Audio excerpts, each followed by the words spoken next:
Bienvenidos al podcast Sígueme, un solo mandato, una sola acción. ¿Te has preguntado alguna vez por qué lo que lees en la Biblia es diferente a lo que ves a tu alrededor? ¿Te preguntas cómo hacer la voluntad de Dios y cómo conocer su propósito contigo? Te invitamos a que hoy escuches la voz de Jesús llamándote por tu nombre y diciéndote: niégate a ti mismo, toma tu cruz y sígueme.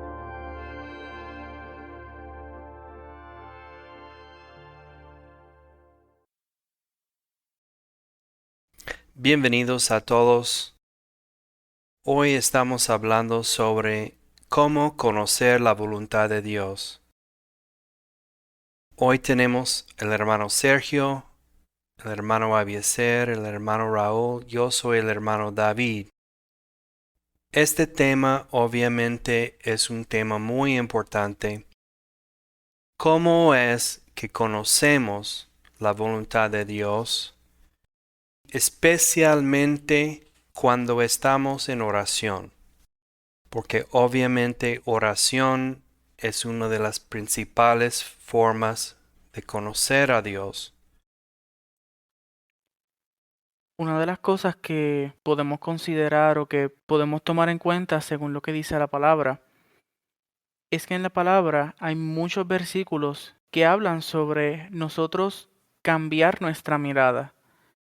Muchas veces cuando nosotros nos arrodillamos a orar o buscamos o estudiamos acerca de la oración y más bien sobre cómo encontrar o cómo conocer la voluntad de Dios, muchas veces lo hacemos desde una perspectiva ensimismada. Cuando me refiero a eso es que todo gira en torno a lo que yo quiero, a lo que yo espero, a lo que yo percibo, a lo que yo conozco y a lo que yo deseo.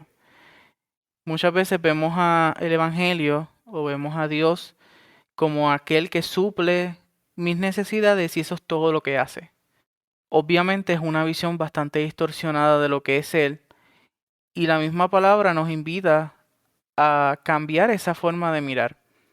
En Colosenses 3, 1 al 2 dice: ya que han resucitado con Cristo, busquen las cosas de arriba, donde está Cristo sentado a la derecha de Dios. Concentren su atención en las cosas de arriba, no en las de la tierra. También en Hebreos 12:2 dice: fijemos la mirada en Jesús, el iniciador y perfeccionador de nuestra fe, quien por el gozo que le esperaba soportó la cruz, menospreciando la vergüenza que ella significaba, y ahora está sentado a la derecha del trono de Dios. Significa que para poder conocer la voluntad de Dios, además de simplemente no pensar en mí nada más, no pensar en lo que yo quiero, en lo que yo deseo, en cómo Dios encaja dentro de mi vida, tengo que pensar en que al momento en que yo decido seguir a Cristo, al momento en que yo decido que Él se convierta no solo en mi Dios, sino en mi Señor, es momento en que yo deje de pensar en las cosas que para mí me benefician y pensar en las cosas de Dios, en las cosas de arriba, en las cosas que son provechosas para el reino de Dios, no necesariamente lo que es provechoso para mí como ser humano en esta tierra, así como Jesús lo tuvo que hacer. Así vemos aquí en Hebreos 12:2, para él ir a la cruz era una vergüenza. Para él, todas estas cosas que él estaba dispuesto a hacer no era bien visto delante de los demás. Pero sabemos que la recompensa que él tomó por su sacrificio es que ahora mismo está a la derecha del trono de Dios. De esa misma forma, él nos promete que a través de nuestro sacrificio, a través de nosotros aceptarlo como nuestro único y exclusivo Salvador y nosotros estar dispuestos a dar nuestra vida por Él, Él nos promete la vida eterna a través de ese sacrificio. ¿Cómo puedo conocer la voluntad de Dios? Yo voy primero a la Biblia, más bien a los Evangelios. Porque los evangelios estamos encontrando a Jesús, nuestro Mesías, y Él nos está enseñando cómo vivir y cómo debemos hacer las cosas. Entonces, todo lo demás que podemos encontrar sobre cómo conocer la voluntad de Dios o cómo debemos orar para conocer la voluntad de Dios, yo digo que debemos primero ir a nuestro Mesías. En Lucas capítulo 11, versículo 1, un día estaba Jesús orando en cierto lugar. Cuando terminó, le dijo uno de sus discípulos, Señor, enséñanos a orar así como Juan enseñó a sus discípulos.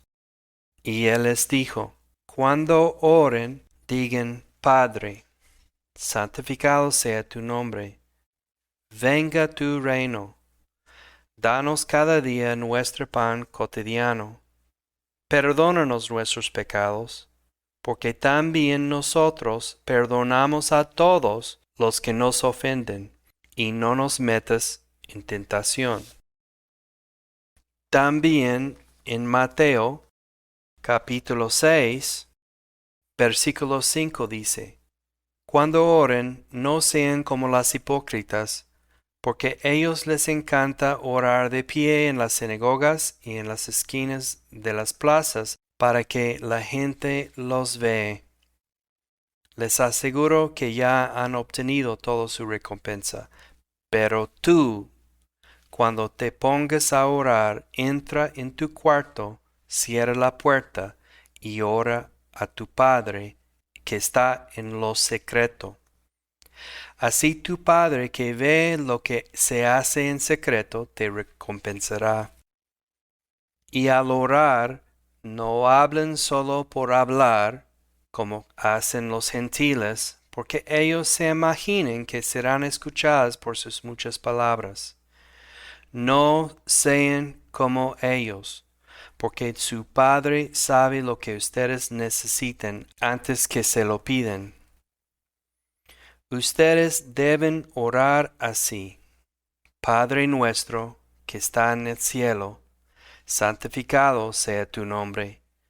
Venga tu reino, hágase tu voluntad, en la tierra como en el cielo. Danos hoy nuestro pan cotidiano. Perdónanos nuestras deudas, como también nosotros hemos perdonado a nuestros deudores. Y no nos dejes caer en tentación, sino líbranos del maligno. Aquí Jesús está enseñándonos cómo debemos orar. Entonces, para mí, estas enseñanzas son los pilares de cómo debemos orar. Y alrededor de todo eso hay muchos otros versículos en muchas otras partes de la Biblia, en el Nuevo Testamento, tanto en el Antiguo Testamento. Pero nuestra Mesías está dando los pilares de que debemos poner firmes, de qué es la oración, cómo debemos orar, a quién debemos orar, exactamente cómo debemos orar aquí. Todo lo demás que aprendemos y estudiamos primero debe de venir de la Biblia. Si queremos conocer la voluntad de Dios, tenemos que ver primero a la Biblia. Hay muchas otras cosas alrededor del tema de oración, pero estos son los pilares que debemos poner primero y debemos seguir, porque son las enseñanzas y Él nos está diciendo cómo debemos hacer algo. Debemos escuchar. También en el libro de Lucas, capítulo 11, después de decirnos cómo orar, Jesús va más adelante y nos muestra un ejemplo en el versículo 5. Supongamos que uno de ustedes tiene un amigo y a medianoche va y le dice, amigo, préstame 3 panes, pues se me ha presentado un amigo recién llegado de viaje y no tengo nada que ofrecerle. Y el que está adentro le contesta, no me molestes, Ya está cerrada la puerta, y mis hijos y yo estamos acostados. No puedo levantarme a darte nada. Les digo que, aunque no se levante a darle pan por ser amigo suyo, sí se levantará por su impertinencia y le dará cuanto necesite. Así que yo les digo, pidan y se les dará, busquen y encontrarán, llamen y se les abrirá la puerta, porque todo el que pide recibe, el que busca encuentra, y al que llama se le abre.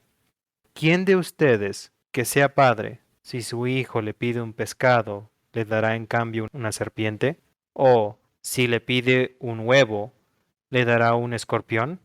Pues si ustedes, aun siendo malos, saben dar cosas buenas a sus hijos, ¿cuánto más el Padre Celestial dará el Espíritu Santo a quienes se lo pidan?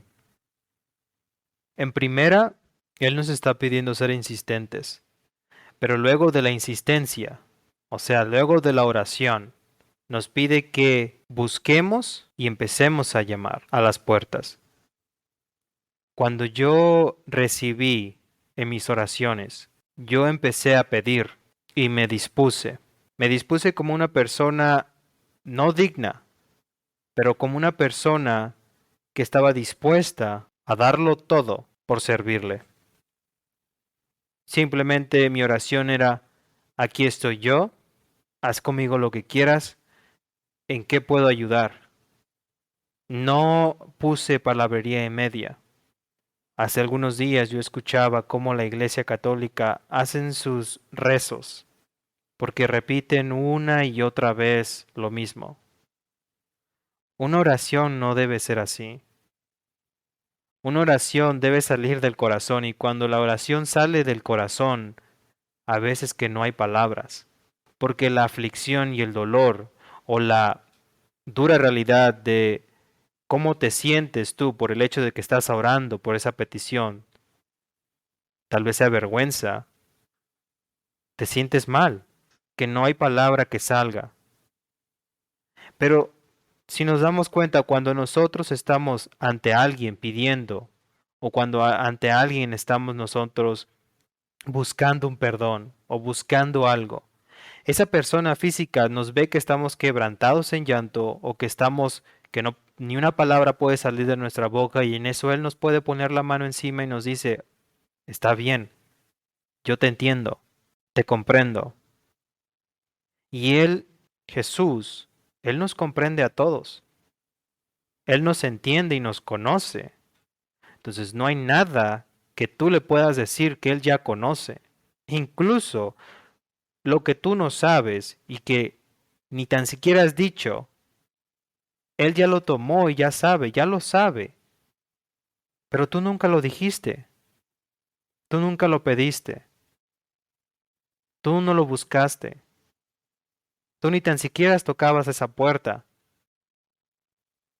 Aún así, a esas personas que no hacen ninguna de estas cosas, Dios está poniendo enfrente de ellos puertas.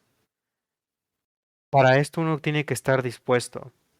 Si uno quiere ser misionero, tiene que estar dispuesto. Y es aquí donde entra la disposición.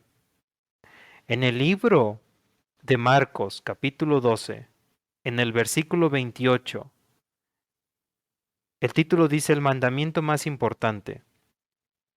Uno de los maestros de la ley se acercó y los oyó discutiendo.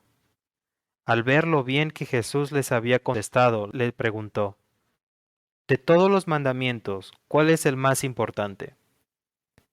El más importante es, oye Israel, el Señor nuestro Dios es el único Señor, contestó Jesús.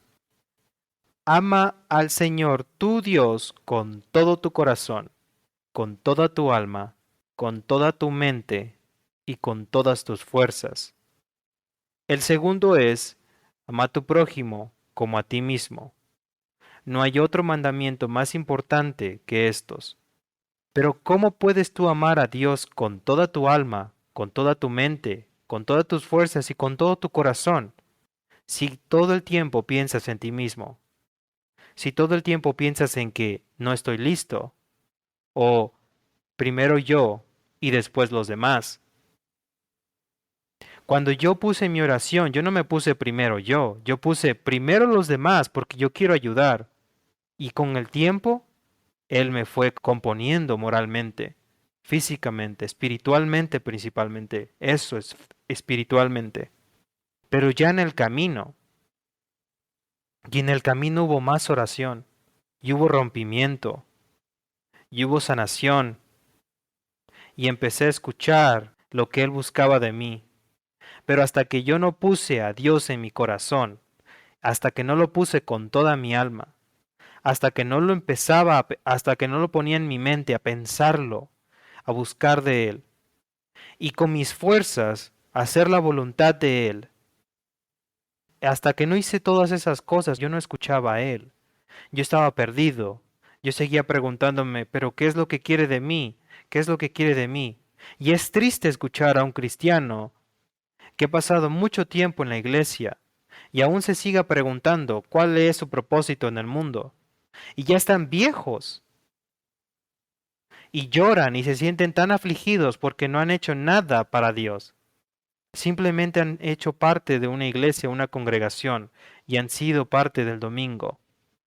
Esta persona que le hizo esa pregunta le dijo, bien dicho, maestro, respondió el hombre, tienes razón al decir que Dios es uno solo y que no hay otro fuera de él. Amarlo con todo el corazón, con todo el entendimiento y con todas las fuerzas, y amar al prójimo como a uno mismo es más importante que todos los holocaustos y sacrificios. Al ver Jesús que había respondido con inteligencia, le dijo, no estás lejos del reino de Dios. Aquí hay algo muy especial. No estás lejos del reino de Dios. Si usted está lejos del reino de Dios, fíjese cómo está, cómo vive, qué postura tiene hoy en día. Si usted quiere estar en el reino de Dios, allí está la clave. Tiene que amar a Dios con todo su corazón, con toda su alma, con toda su mente y con todas sus fuerzas. Yo no he hecho la voluntad de Dios hasta que no regrese a la cama cansado y puedo dormir en paz. Si usted no puede dormir en paz, usted no está haciendo la voluntad de Dios. Uno siente paz y eso es de Dios cuando uno realiza la voluntad de Dios. Pero si usted conoce que allá afuera hay más necesidad de la que hay dentro de su localidad o dentro de su congregación y no puede dormir en paz, entonces debe escuchar a Dios. Y si escuchar a Dios es, en mi caso, recibir una llamada externa como confirmación de que esa es la puerta a la cual yo debo atravesar, ahí está. Porque yo cuando antes de moverme al campo, antes de moverme a trabajar en el ministerio, antes de poner todo mi corazón, toda mi alma, toda mi mente y todas mis fuerzas en la obra de Dios, en el reino de Dios, meterme a trabajar, yo le dije a Dios, tengo esta invitación.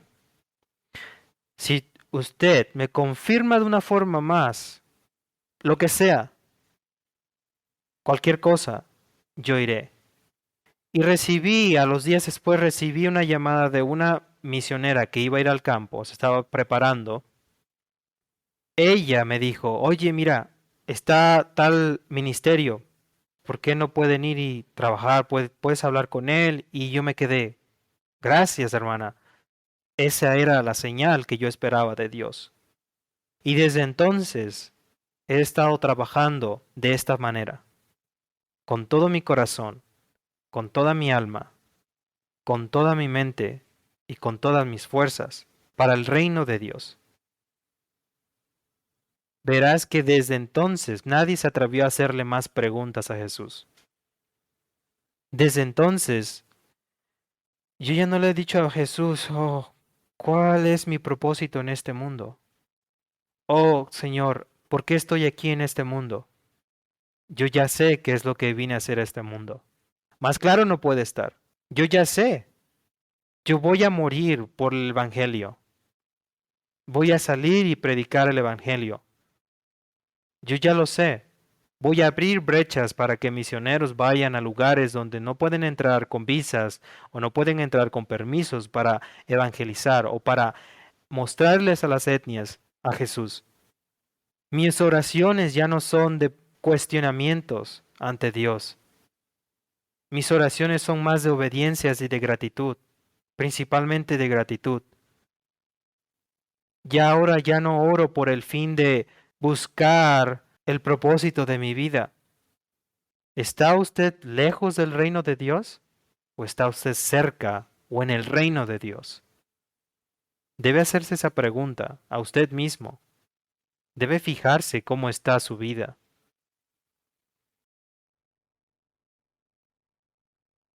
La oración es una comunicación bidireccional. Es decir, que es una comunicación que tiene que ir en ambos sentidos. No nada más de mí hacia Dios, sino esperar lo que el Señor quiere decirme. Esa es la oración. Entrar en comunicación con Dios, no solamente hablar yo y expresar mis dudas, mis peticiones o mi agradecimiento, sino también esperar lo que el Señor quiere decirme a través de la oración.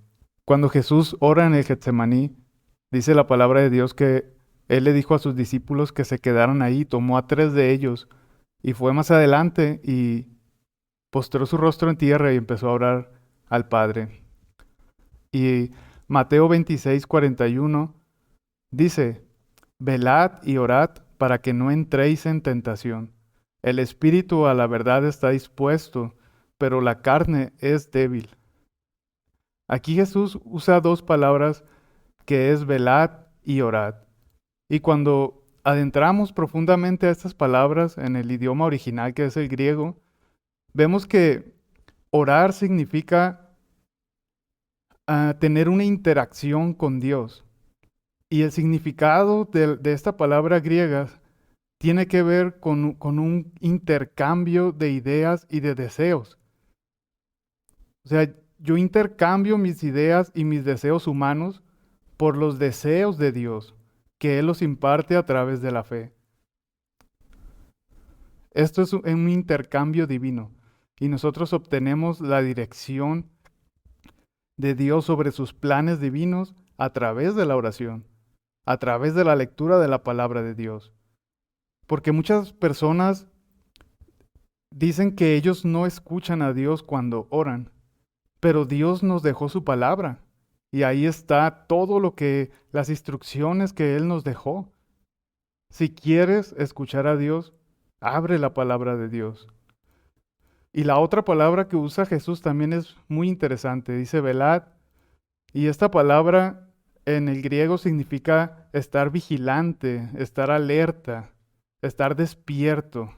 Y en otros significados, en otros versículos, tiene que ver con morir. Se utiliza esta palabra de dormir frecuentemente para referirse a la muerte. Entonces, lo que Jesús nos está diciendo es que nosotros tenemos que poner toda nuestra atención cuando estamos orando. Hay personas que utilizan la oración como un ritual simplemente, porque es algo que nos enseñaron, porque es algo que nos dijeron que tenemos que hacer como cristianos y oramos, pero lo hacemos sin sentido. A veces pasan personas horas orando, pero realmente no hubo una conexión real con Dios. Incluso hay personas que se duermen hincadas orando a Dios. Entonces, velad y orad son 2 palabras que utiliza Jesús al mismo tiempo. Y tiene que ver con estar alertas, vigilantes, intercambiar nuestros deseos humanos y adquirir esos deseos que el Señor tiene para nuestras vidas. Entonces, cuando nosotros oramos, esperamos dirección de Dios. No solamente hablamos, sino que también tomamos un tiempo, un momento para meditar y para esperar esa respuesta que el Señor quiere darnos. Quizá no venga en ese momento, quizá va a venir después, pero tenemos que darnos ese tiempo de esperar que el Señor nos hable a través de la oración. La oración no debe de ser de un momento o en la mañana o antes de comer o antes de ir a dormirte. Claro que esos son los básicos. La oración se vive. Como dice mi hermano Sergio, es de ambos lados. Todo el tiempo Él está hablándonos. Todo el tiempo Él está ahí con nosotros. Pero nosotros también debemos estar con Él hablando. Un teléfono trabaja de ambas formas. Recibe llamadas y hace llamadas. ¿Por qué no me habla mi hermano? Yo no le voy a hablar a él si él no me habla. Entonces, así es usted en su actitud con Dios. Usted no va a hablar con Dios porque Él no le habla, o sea, porque usted no lo escucha. Él siempre está hablándonos. A la puerta está el Espíritu, pero su carne resiste el Espíritu. Si usted no lee sus evangelios, si no busca a Jesús, usted no va a poder obtener esa relación con Dios. Tiene que buscar a Jesús y entonces va a conocer al Padre. Y en verdad va a encontrar el propósito de su vida. Si es que usted busca el propósito de su vida, porque si usted simplemente busca satisfacerse a sí mismo, porque eso es egoísmo, usted busca que primero yo y después los demás. ¿Cree que Dios va a suplir esa oración? ¿Cree que orar por algo que está muy lejos, y en este caso orar por las etnias para que alguien más vaya a trabajar ahí, es suficiente? Jesús nos dijo, ok, oren por obreros, porque los obreros son muy pocos. Entonces pidan a Dios al Dios de la mies, al Padre de la mies, que envíe obreros a su mies. Pero ahora aquí están ustedes, vayan ustedes. No simplemente pídanle a Dios que envíe obreros a su mies. ¿Qué están haciendo ustedes? Si yo veo que un campo está ahí, mal atendido, no hay nada creciendo, no hay fruto, es pura hierba, yo no voy a estar sentado pidiéndole a Dios que traiga un trabajador ahí, enfrente yo de ese lugar. Tengo las herramientas a mi lado y yo estoy en oración a Dios de que traiga a alguien para que haga el trabajo. Dejen eso a una persona que esté discapacitada, a una persona que no tenga las herramientas o no pueda utilizar las herramientas porque está discapacitada. Ahí sí, esa persona está haciendo lo que es más básico, que es oración, que es orar, que es pedir a Dios que envíe obreros a su mies. Pero usted que hace la misma oración, teniendo las herramientas a un lado, viendo el campo como está, y está orando a Dios que haga quitar la hierba, y que traiga a alguien para que are, y que traiga a alguien para que tire la semilla, y que traiga a alguien más para que empiece a echarle abono. Así no funcionan las cosas. El campo está ahí, la mies es grande.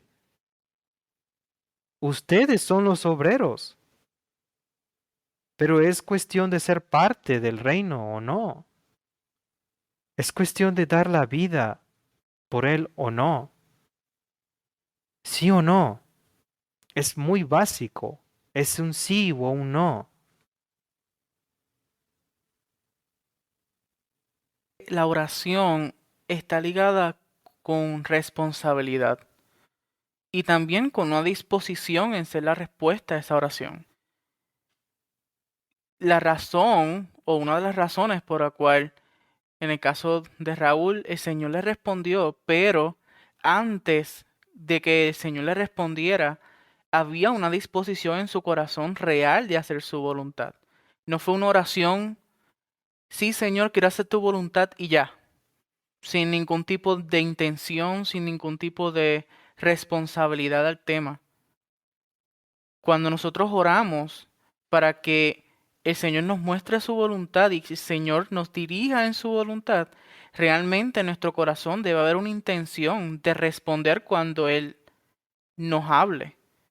¿De qué vale de que nosotros oremos, perdamos nuestro tiempo orando a Dios para que nos muestre su voluntad y nos diga qué hacer, si al fin y al cabo cuando Él nos hable nosotros no vamos a hacer nada? ¿De qué vale? Tiene que haber una intención, una responsabilidad de nuestra parte en cumplir con lo que Él nos va a decir luego de que Él responda a nuestra oración. Y lamentablemente, muchas personas dicen que el Señor no le ha respondido su oración, no porque el Señor no haya respondido, sino porque la respuesta no les agrada. Queremos que el Señor nos responda algo bonito, que vas a ser un líder especial, que la frase típica que todo el mundo le encantaría escuchar, que las naciones te van a seguir, que muchas personas van a convertirse a Cristo a través de ti, que tus dones y talentos son muy especiales y todo eso, eso es lo que nosotros queremos que el Señor nos responda, porque eso no nos invita a perder nada, eso no nos invita a olvidarnos de nosotros mismos, eso no nos invita a abandonar nuestra comodidad. Pero cuando el Señor realmente responde y nos dice, tienes que dejar tu familia y tienes que ir al campo, ya nosotros no sabemos si es de Dios o no es de Dios y queremos buscar confirmaciones y queremos, pero entonces, ¿para qué hicimos la oración inicial? ¿Para qué invitamos a Dios a que nos dijera cuál era su voluntad para nosotros si al fin y al cabo no nos daba la gana cumplir esa voluntad? O sea, no lo digo por decirlo, lo digo por experiencia. Yo estaba en la universidad, estaba estudiando una carrera, estaba enfocado en estudiar esa carrera, pero desde un principio yo le dije a Dios, Señor, si tú quieres que yo abandone mi carrera por seguirte, yo lo voy a hacer. Cada vez que empezaba un semestre, yo le decía, Señor, si tú quieres que yo abandone mi carrera, yo estoy dispuesto a hacerlo. Si tú me dices en este instante que vaya al campo. Y llegó un momento en que el Señor me dijo en oración que ya era tiempo de ir al campo. Se presentó la oportunidad de ir a un curso que me enseñaría a cumplir su voluntad.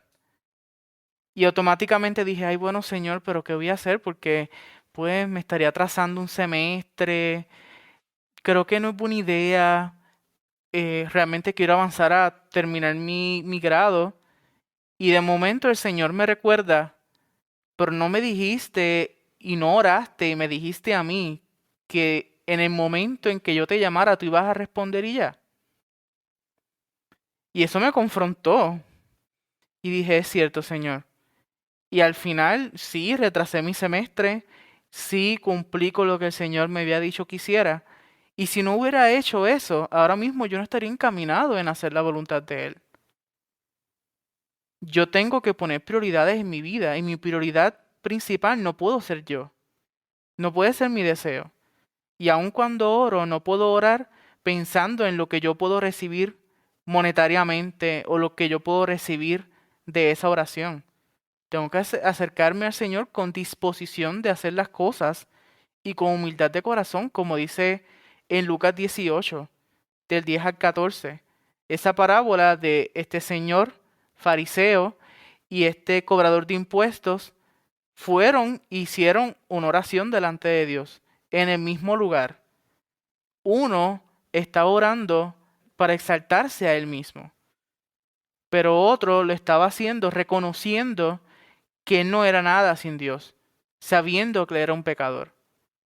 Al final, el versículo 14 dice, les digo que éste y no aquel volvió a su casa justificado ante Dios, pues todo el que a sí mismo se enaltece será humillado, y el que se humilla será enaltecido.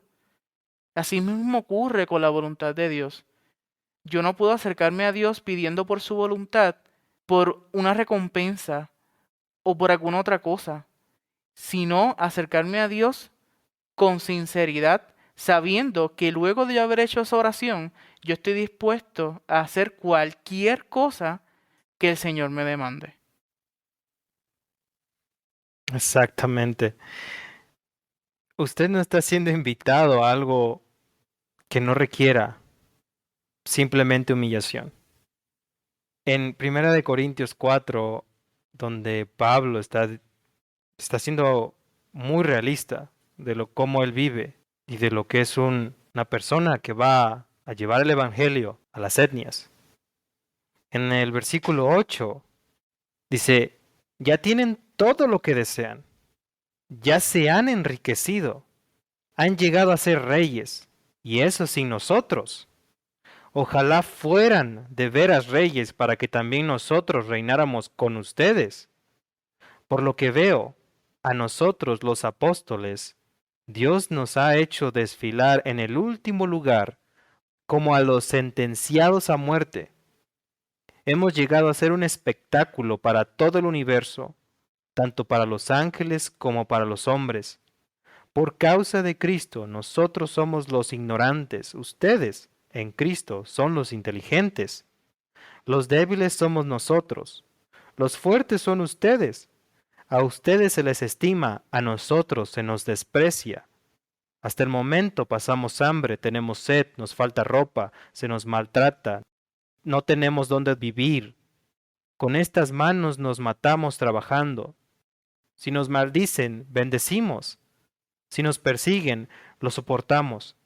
Si nos calumnian, los tratamos con gentileza. Se nos considera la escoria de la tierra, la basura del mundo, y así hasta el día de hoy. Esto es real. Las personas que quieren ser misioneros y buscan algo bonito, y buscan grandeza, o buscan algo, están mal. Se requiere humillación. Todos nos merecemos el infierno. Porque usted o su color de piel o por su parentesco no merece el cielo. Jesús le da a usted el cielo. Aquí nos toca simplemente hacer la voluntad de Dios. Pero ¿cuál es la voluntad de Dios? Aquí Pablo está haciendo la voluntad de Dios y mire cómo está pasando su vida. Lucas 10, versículo 1. Después de esto, el Señor escogió a otros 72 para enviarlos de dos en dos delante de él a todo pueblo y lugar a donde él pensaba ir. Es abundante la cosecha, les dijo, pero son pocos los obreros. Pídenle, por tanto, al Señor de la cosecha que mande obreros a su campo. Vayan ustedes, versículo 3. Hemos oído muchas veces esos versículos 1 y 2 y no oímos mucho el versículo 3 que dice vayan ustedes.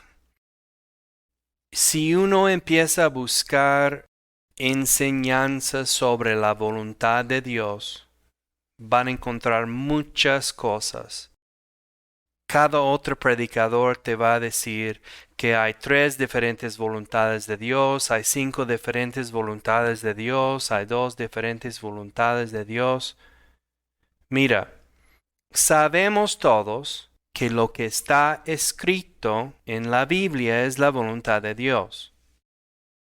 Todo lo que Dios nos quiere decir a nosotros específicamente fuera de la Biblia, pues es la voluntad de Dios que me está diciendo a mí, específicamente a mí. Pero, si yo no estoy recibiendo directamente de parte de Dios alguna comunicación que yo debo hacer algo, pues puedo obedecer lo que está escrito. Eso es lo que los cristianos deben de estar haciendo. Mientras que Dios no me ha dicho específicamente qué debo hacer, pues voy a obedecer lo que está escrito. El problema aquí es que muchos cristianos no saben qué está escrito.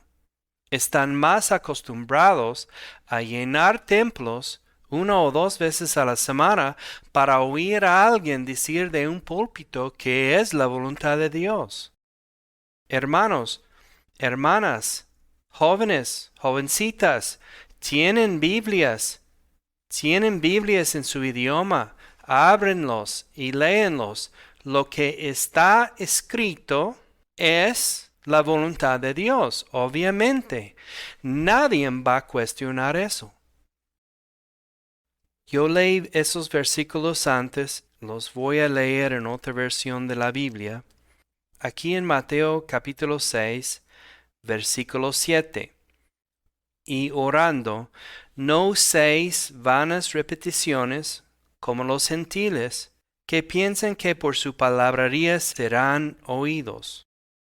No os hagáis pues semejantes a ellos, porque vuestro Padre sabe qué cosas tenéis necesidad antes que vosotros les pidéis. Vosotros pues oréis así: Padre nuestro. Hermanos, muchos enseñan que aquí es una estructura de oración. La verdad no estoy de acuerdo, porque aquí Jesús no está diciendo: esta es una estructura de oración donde pueden colocar mucha palabrería. No, porque acaba de decir: no uses muchas palabras cuando ores. Entonces tú vayas fuera de la Biblia para saber cómo orar. Cada religión en el mundo te van a decir que deben de estar bidireccional, tú hablando mucho, escuchando poco y hablando vanas repeticiones. Hora tras hora tras hora. Mira, los pilares de oración que nos están enseñando nuestro Jesús, el Mesías. No debemos estar usando muchas palabras. Vosotros pues oréis así: Padre nuestro que está en los cielos, santificado sea tu nombre. Esa es la clave, versículo 10. Venga tu reino. Hágase tu voluntad, como está en el cielo, así también en la tierra. Pero si vamos a orar según Jesús, vamos a alinear nuestra voluntad con lo de Él. Venga tu reino y hágase tu voluntad. Como dijo mi hermano Sergio, que la palabra en el griego tiene sentidos que estamos literalmente cambiando nuestra voluntad con lo de Él. Él es Dios. Él tiene que hacer su voluntad en la tierra como está en los cielos. En los cielos todo está perfecto. Todos están salvados. Aquí en la tierra no todo está perfecto y no todos están salvos. Nosotros tenemos que ir embajadores de Cristo. Nosotros tenemos que pedir que Dios envíe obreros y luego nosotros tenemos que ser los que van a cumplir con nuestras propias oraciones. No debemos estar orando oraciones que nosotros mismos no estamos dispuestos a cumplir. Pero ¿qué es la voluntad de Dios? Pues está escrito en toda la Biblia. Tú tienes toda la Biblia para investigar qué es la voluntad de Dios por su vida, porque lo que está escrito sí tú puedes obedecer. Hágase tu voluntad en la tierra como en el cielo. Yo tengo que alinear primero mi voluntad con lo de Él antes que yo estoy pidiendo algo para mí. ¿Y qué es lo que estoy pidiendo? Pues lo más básico que necesito para poder vivir, como Pablo dice en una de sus cartas: con comida y ropa vamos a estar contentos. Tengo una hija y cuando ella quiere algo, cuando ella pide algo, insiste. Y su insistencia no es un párrafo completo de lo que quiere. Su insistencia es, por favor, ¿lo puedo tener? Por favor, ¿me lo puedes dar? Lo quiero, por favor. ¿Me puedes ayudar? Su insistencia no es de palabrería en media, con detalles, con adornos, nada de eso, o con palabras muy elaboradas, que ni tan siquiera sabe el significado de ellas. Así no es. Jesús, en Mateo 26, versículo 36. Yendo un poco más allá, se postró sobre su rostro y lloró. Padre mío, si es posible, no me hagas beber este trago amargo, pero no sea lo que yo quiero, sino lo que quieres tú.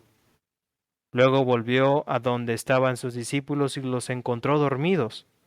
¿No pudieron mantenerse despiertos conmigo ni una hora? Le dijo a Pedro. Estén alerta y oren para que no caigan en tentación. El espíritu está dispuesto, pero el cuerpo es débil.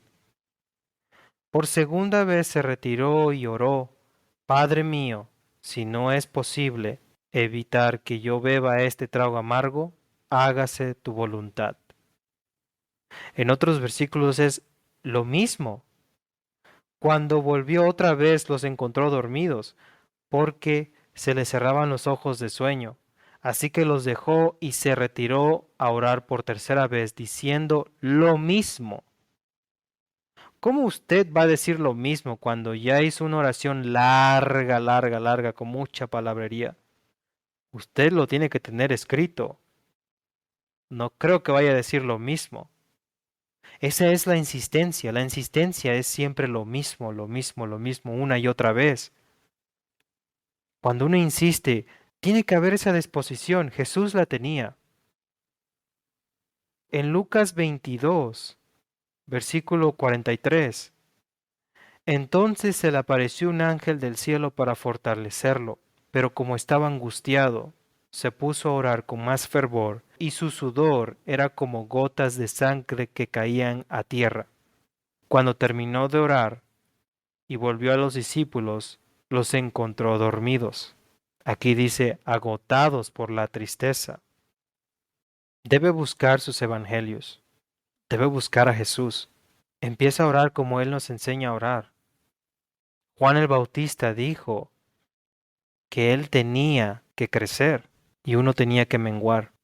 Así nos toca ahora. Jesús tiene que crecer en nosotros. Y cada vez más y más y más hasta que nosotros, nada de nosotros. Nosotros tenemos que menguar. Si a usted no le gusta menguar, entonces no está dispuesto a hacer la voluntad de Dios. Usted tiene que humillarse. Usted tiene que trabajar. Si usted está en su iglesia, tiene que estar foldando sillas, barriendo, haciendo lo posible por servir. Siempre buscar meter las manos, aunque no se lo pidan. Ni tan siquiera tiene que preguntar. Tal vez esté la persona, oh, pero es que a veces me voy a meter y hago cosas y me regañan porque no pregunté y no pedí permiso para hacerlo. No importa, pida perdón. A nadie se le va a pegar por hacer algo bueno. Y si le pegan, tómelo como disciplina de parte de Dios. Es todo. Usted no se merece el reino de los cielos. Yo no me lo merezco. Nadie. Pero Jesús nos los da. Así que a chambearle, a trabajar. ¿Quiere hacer algo con su vida? Empieza a trabajar. Empieza a buscar la mies. Si jamás ha trabajado en el campo, le va a costar mucho trabajo. Empiece a ver cómo es el campo, cómo se trabajan los obreros en el campo. Empiece a llenarse sus manos de callos. Empiece a sudar en el campo. Deje de crecer su vida, deje de estudiar para engrandecerse, deje de trabajar para el mundo. Deje de ser una pila más para ese sistema, porque eso es lo que somos, una pila nada más. Simplemente hacen que el sistema siga corriendo. Busques las cosas que son para el reino de Dios. Y en el camino va a ver cómo su vida va a estar dependiendo al 100% de Dios. Y va a sufrir, y va a reír, y va a tener gozo y paz, y va a empezar a darse cuenta de la necesidad y de qué tan ciego estaba usted cuando se encontraba en la iglesia. Incluso, a ver, si usted ya es de edad avanzada, incluso usted va a empezar a decirse, ¿por qué hasta ahora Dios me alcanzaste? Pero la verdad, ahí siempre estuvo Dios. A los discípulos los agarró jóvenes. Tal vez algunos de ustedes estén escuchando y ya estén muy grandes y piensen que, bueno, hasta ahora ya estoy apenas descubriendo las cosas, apenas ahora Dios me las está revelando. Tal vez usted no recuerda su pasado, pero Dios sí. La mies siempre ha estado ahí esperando al obrero. 2000 años ha estado esperando al obrero. Y siguen muriendo sin Jesús. En el mismo pasaje de cuando Jesús ora en el Getsemaní, cuando regresa los halla durmiendo, en el versículo 41, Jesús les dice, velad y orad para que no entréis en tentación. Y aquí únicamente no se refiere a las pasiones carnales, sino entrar en tentación de no cumplir la voluntad de Dios. Entonces tenemos que estar siempre en comunión con el Señor para recibir esta dirección y no entrar en la tentación de no cumplir su mandato, de ir y predicar el Evangelio a toda criatura. Porque el Espíritu, dice Jesús, está dispuesto, pero la carne es débil. Todos podemos tener la buena voluntad de entrar en oración con Dios. Todos podemos tener esta buena voluntad. Pero si nosotros no lo practicamos, vamos a negar a nuestro Maestro.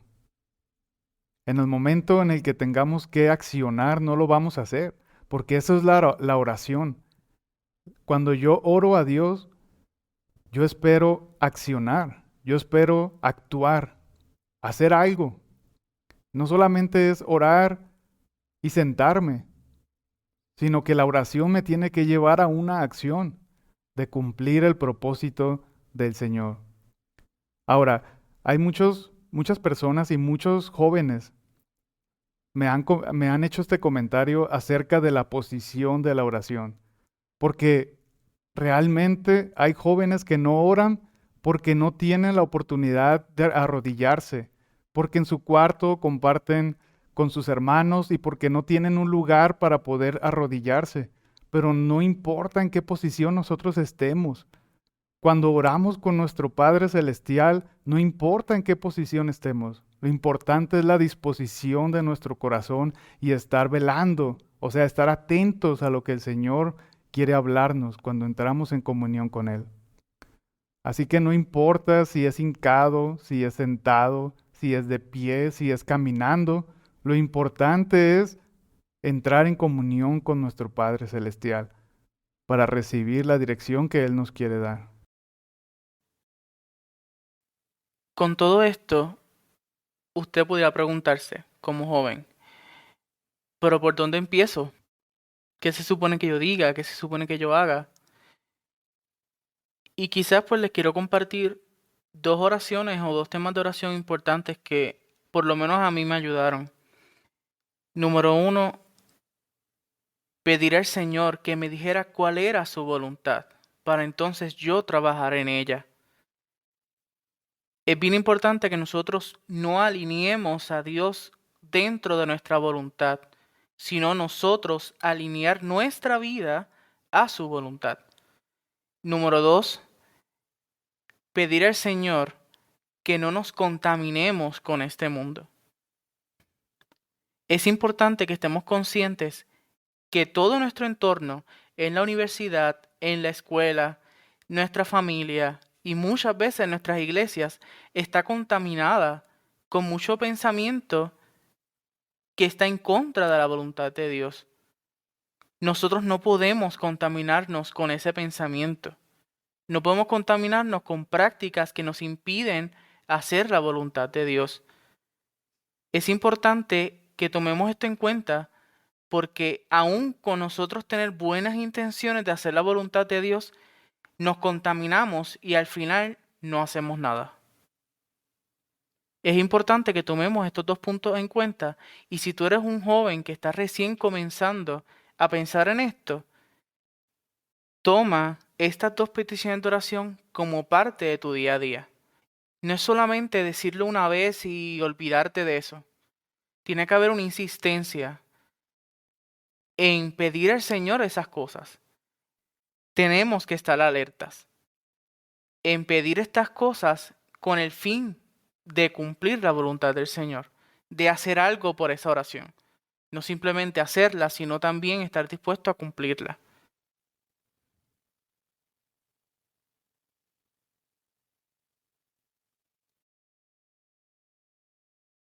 Los que han escuchado los otros podcasts, pues el primero es niéguese a sí mismo, olvide de ti.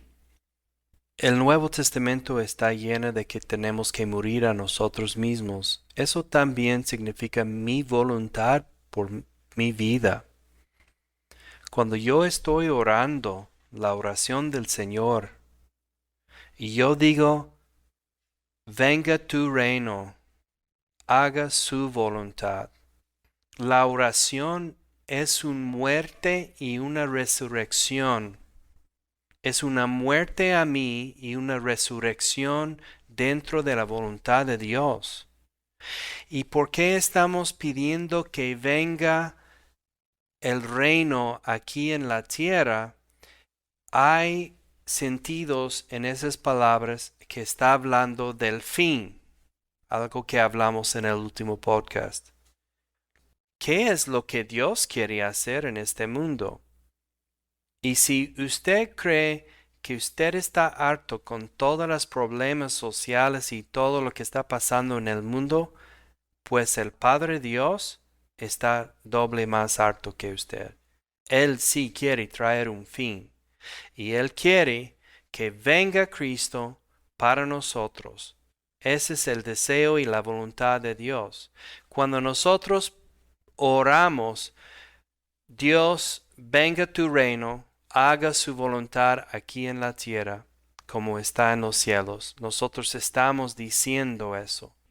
Estamos realmente alineando nuestro deseo con Él. Ahora, ¿qué podemos hacer más que participar en eso?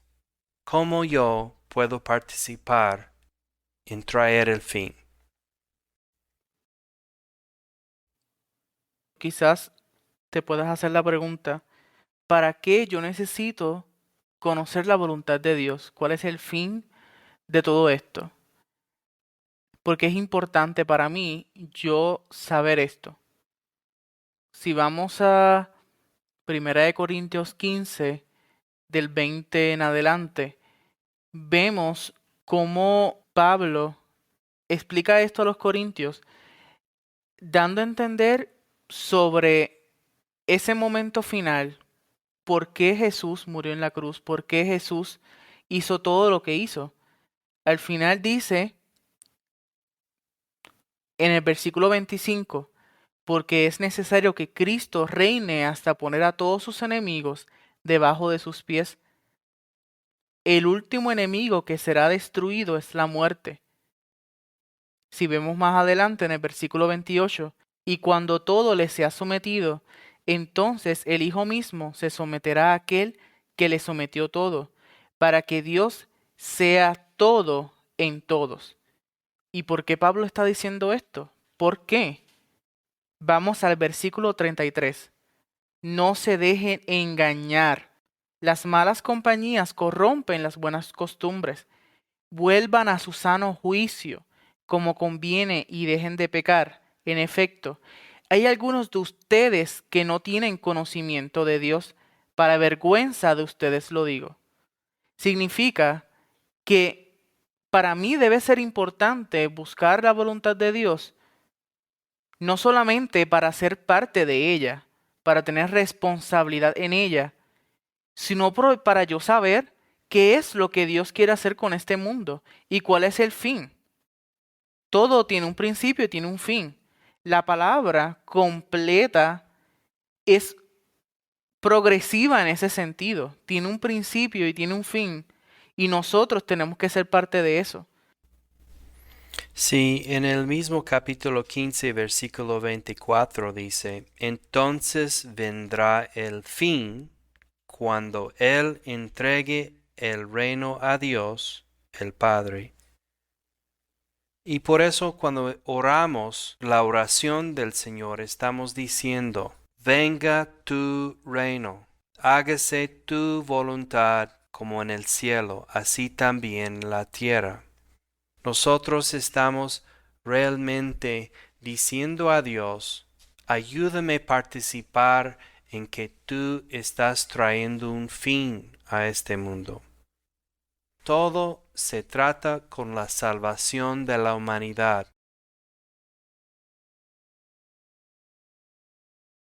La pregunta en este podcast sería, ¿cuál cree usted que es la voluntad de Dios? ¿Y está dispuesto a cumplirla?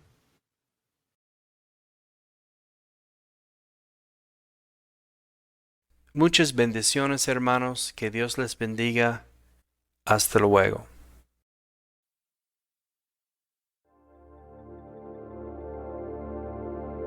Hemos llegado al final de este episodio. Esperamos que este mensaje haya sido de bendición para tu vida. Si te interesa conocer más sobre las misiones, te invitamos a escuchar nuestro álbum sobre la base bíblica de misiones. Por otro lado, si te interesa capacitarte como misionero transcultural, escríbenos a través de misionestransculturales@gmail.com y visita nuestra página web misionestransculturales.org. Este ha sido el podcast Sígueme, un solo mandato, una sola acción.